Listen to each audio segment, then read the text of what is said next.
invitant le public à utiliser les services à distance, ont fleuri depuis la crise sanitaire pour éviter au départ la propagation du virus. La dématérialisation des démarches administratives, c'est-à-dire réalisées depuis chez soi en ligne, est donc imposée au détriment de l'accueil physique. Un vrai soulagement pour certains usagers. C'est un vrai gain de temps, notamment pour les personnes qui travaillent. Donc ça nous permet d'aller au plus vite et faire nos démarches au plus vite. Ça m'a pris moins de 5 minutes. Par Internet, c'est vrai que ça rend service. En fait, on gagne du temps, on se rend compte qu'on gagne du temps. Des fois, on se déplace. Il y a un petit peu des deux, en fait. On a les habitudes d'avant et puis on essaie de s'adapter parce qu'on découvre, de nouvelles habitudes.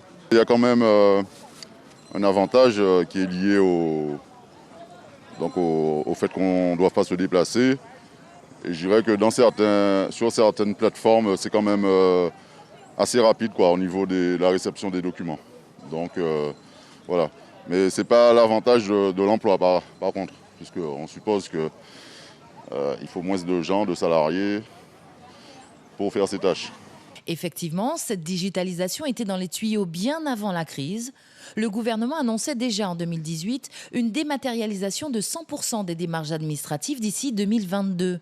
Cette pandémie a donc accéléré le processus. Mais pour d'autres usagers, le tout numérique a tout de même des limites. Entre les bugs informatiques ou les pannes de réseau, obtenir un rendez-vous physique devient un vrai parcours du combattant. On nous demande de changer notre mot de passe. Enfin, une fois sur deux, ça ne fonctionne pas. Parfois, le week-end, ça ne fonctionne jamais.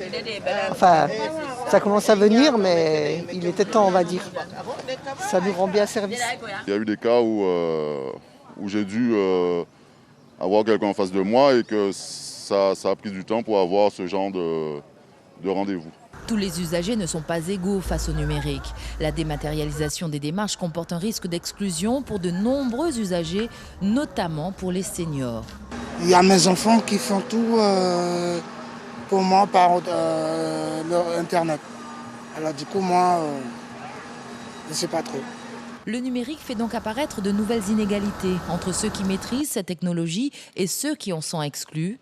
Et cette fracture numérique est encore plus forte dans l'ouest guyanais. À Saint-Laurent-du-Maroni, par exemple, près de 40% de la population serait éloignée du numérique. Et près de la moitié des habitants, surtout les plus de 50 ans, ne parlent pas ou n'écrivent pas français, la langue utilisée sur ces plateformes numériques. Depuis la crise sanitaire, très peu d'organismes reçoivent sans rendez-vous, comme à la CAF ou aux impôts, une mesure qui, selon les agents, a régulé les flux. Mais d'autres continuent d'être prises d'assaut, comme ici, à la sécurité sociale. Certains usagers hors caméra nous expliquaient que la plateforme ne fonctionnait que sur les ordinateurs et pas sur les tablettes ou le téléphone. La digitalisation, oui, mais pas à n'importe quel prix, au risque de multiplier les attroupements récurrents, comme ici.